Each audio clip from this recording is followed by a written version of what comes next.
He dreamed of lighting the world with free energy.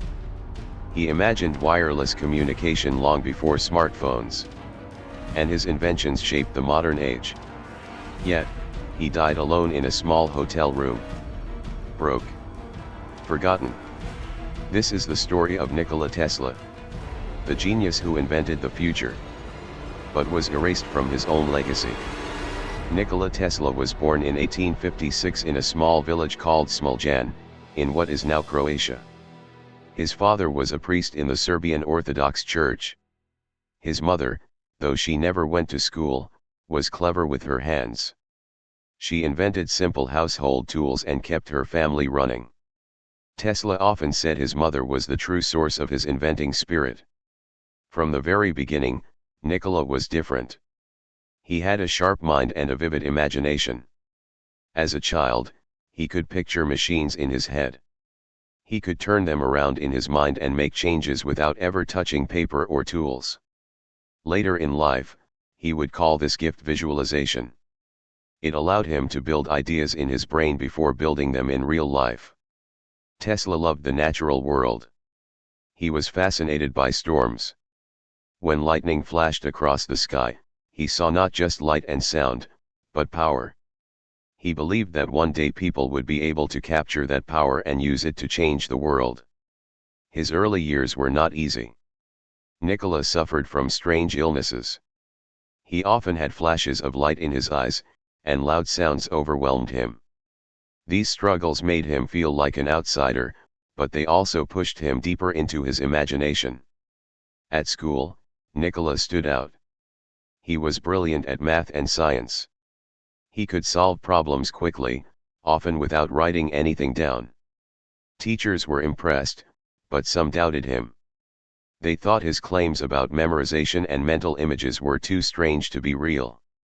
Despite his talent, Nikola's path was uncertain. His father wanted him to follow in his footsteps and become a priest. But Nikola wanted something else. He dreamed of being an engineer, of working with machines, of discovering the secrets of electricity. When Nikola was a teenager, tragedy struck. He caught a serious illness and nearly died. During this time, he begged his father not to force him into the church. He said, "If I recover, I want to study engineering." His father, seeing his son's determination, finally agreed. After recovering, Nikola pursued his education with passion. He studied at technical schools in Austria and later in Prague. He absorbed everything he could about physics, electricity, and mechanics. But even in school, he was restless. He often skipped lectures to work on his own ideas. He wanted to go beyond what books could teach. Though he never officially completed a degree, Tesla's brilliance was obvious. He moved through Europe, taking jobs and experimenting with inventions. But he felt limited. He wanted a bigger stage. By the early 1880s, Tesla had a clear vision. He wanted to change the world with electricity. He imagined cities powered not by small, weak systems, but by currents that could travel long distances and light up everything. And so, in 1884, at the age of 28, Nikola Tesla left Europe behind. With only a few coins in his pocket, a bundle of papers, and a head full of dreams, he boarded a ship for America. He was chasing opportunity. He was chasing destiny. In 1884, Nikola Tesla arrived in New York City. He carried only a few coins, a letter of recommendation, and his dreams. The city was loud, crowded, and full of opportunity. Tesla soon found work with Thomas Edison, the most famous inventor of the time. Edison had built the electric light bulb and was known as the Wizard of Menlo Park. At first, Tesla was excited. He thought he had found the perfect place to prove himself. But the two men were very different. Edison believed in direct current, DC, electricity. DC was strong, but it could only travel short distances. Cities needed many small power plants, and the system was costly. Tesla believed in alternating current, AC, electricity. AC could travel miles through wires without losing strength. It was cheaper and more powerful. Tesla saw AC as the future. Edison disagreed. He thought AC was dangerous. He refused to support Tesla's ideas. Frustrated, Tesla left Edison's company. He struggled at first. For months, he dug ditches to survive. But he never gave up on AC. In 1888, Tesla found support from George Westinghouse, an inventor and businessman who believed in AC power. Westinghouse saw Tesla's system as the key to lighting the nation. Together, Tesla and Westinghouse challenged Edison in what became known as the War of Currents. Edison fought back hard. He launched a smear campaign. He told the public that AC was deadly.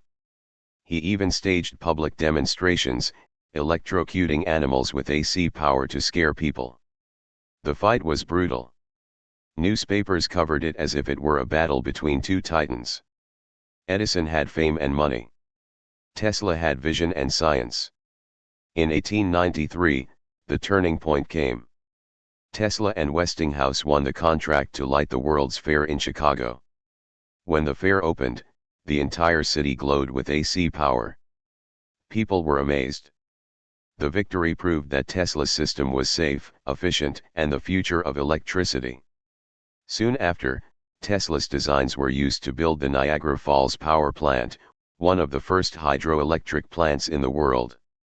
It sent electricity miles away, powering homes and factories. Tesla had won.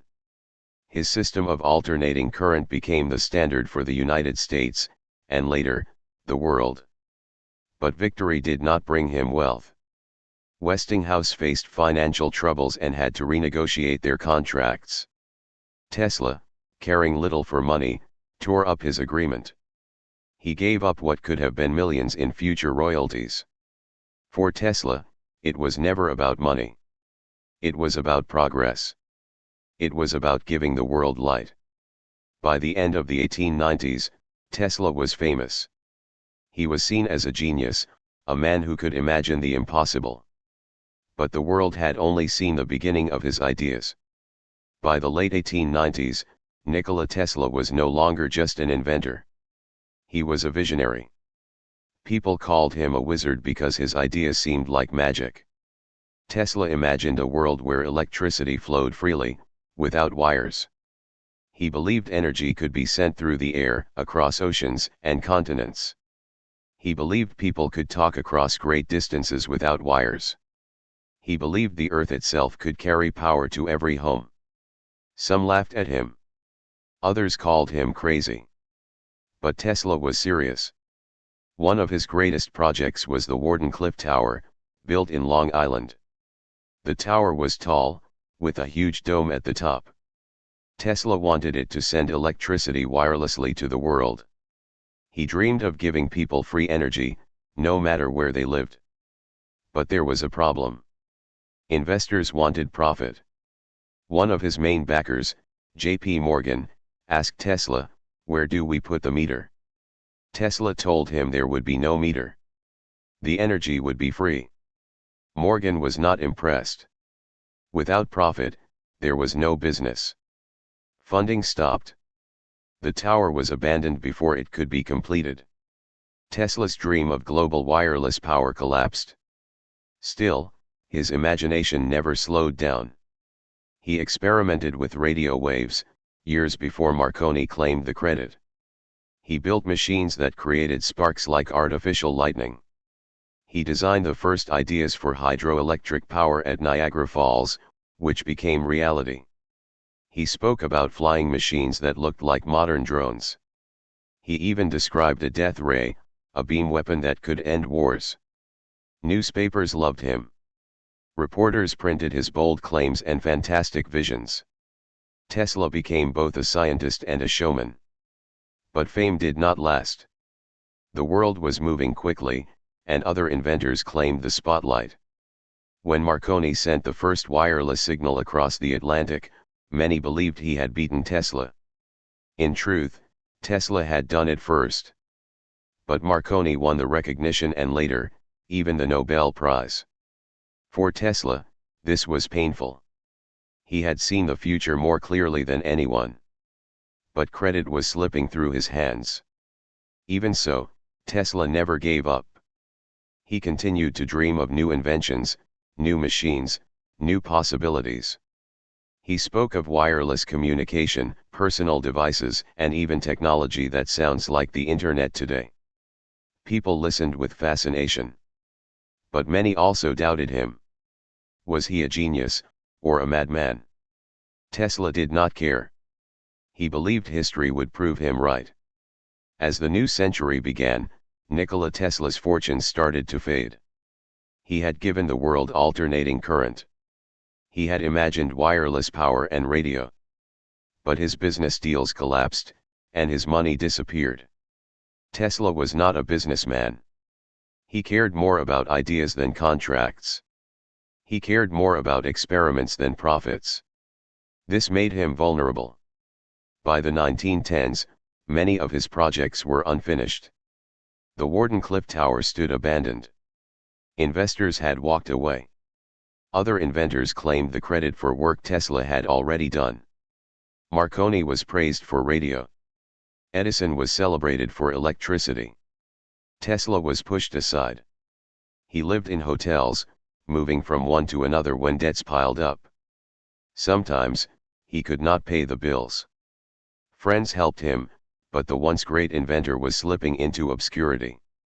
Tesla's habits also grew unusual. He became obsessed with cleanliness. He avoided handshakes. He believed in strange routines, like walking a set number of steps each day. He spent hours feeding pigeons in New York's parks. He said the birds were his only true companions. Once, he spoke of a white pigeon he loved deeply. He claimed he could see light shining from its eyes. Reporters began to mock him. They called him eccentric.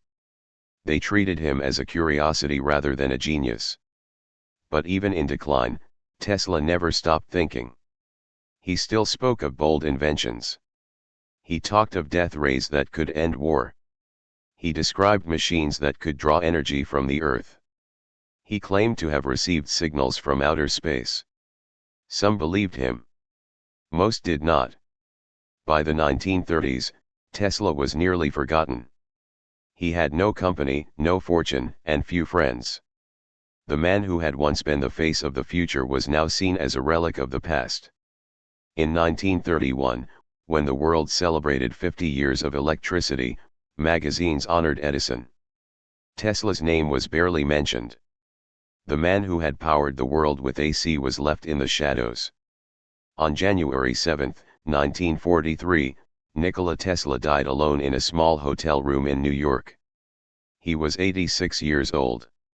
There was no family by his side. No great honors. No riches. He had lived for ideas. And he had died with them. Nikola Tesla died in 1943. He was alone, poor, and forgotten. But history was not finished with him. After his death, scientists and historians began to look back at his work. They realized how far ahead of his time he had been. Many of the inventions that shaped the modern world carried Tesla's fingerprints. Alternating current became the backbone of electricity. Radio waves, once disputed, were later credited to Tesla in U.S. courts.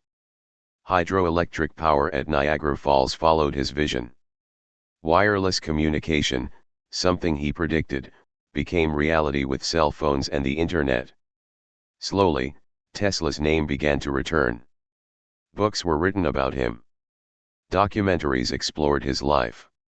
Schools and streets were named in his honor. In 1960, the world recognized him in science. The unit of magnetic field strength was named the Tesla, ensuring his name would live in classrooms and laboratories. Later, his name became even more famous when an electric car company chose it as its symbol of innovation. Today, the word Tesla means both cutting-edge cars and the man who dreamed of a future powered by energy. Tesla's story also became part of popular culture. He was no longer just an inventor. He was a legend. A man remembered not only for his machines, but for his vision. What made Tesla special was not just what he built. It was how he thought. He saw the world differently. Where others saw limits, he saw possibilities. Where others chased money, he chased ideas. Tesla once said, "The present is theirs. The future, for which I really worked, is mine." And he was right. His present was filled with struggle, loneliness, and loss. But his future became our present. We live in a world shaped by his imagination. He showed that genius is not always celebrated in its own time. But truth, eventually, finds its way back. Today, Nikola Tesla is honored as one of the greatest inventors of all time. The man who dreamed of free energy. The man who fought for a better tomorrow. The man who invented the future. This is Biography Times. And this was Nikola Tesla, the forgotten genius who became immortal.